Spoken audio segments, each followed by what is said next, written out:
সাংবাদিক আসাদুজ্জামান তুহিন হত্যা ঘটনায় বিএনপিকে জড়িয়ে অপপ্রচারের অভিযোগে এনসিপি নেতা সার্জিস আলমের বিরুদ্ধে গাজীপুর সিএমএম কোর্টে মামলা হয়েছে। মঙ্গলবার অতিরিক্ত চিফ মেট্রোপলিটন ম্যাজিস্ট্রেট কোর্টে মানহানির এই মামলা করেন বাসন থানা বিএনপির সভাপতি তানভীর সিরাজ। শুনানি শেষে মামলাটি আমলে নিয়ে সিআইডিকে তদন্তের নির্দেশ দেন আদালত।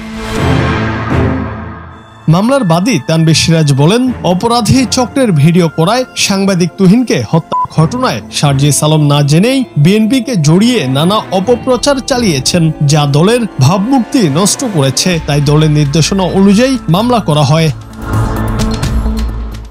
মামলার আইনজীবী অ্যাডভোকেট সিদ্দিকুর রহমান বলেন, মামলার শুনানি শেষে বিচারক সিআইডিকে তদন্তের নির্দেশ দিয়েছেন। সার্জিস বেশ কয়েকবার বিএনপিকে নিয়ে এমন অপপ্রচার চালিয়েছেন, বিষয়টি দলের কর্মীদের মনে আঘাত করেছে।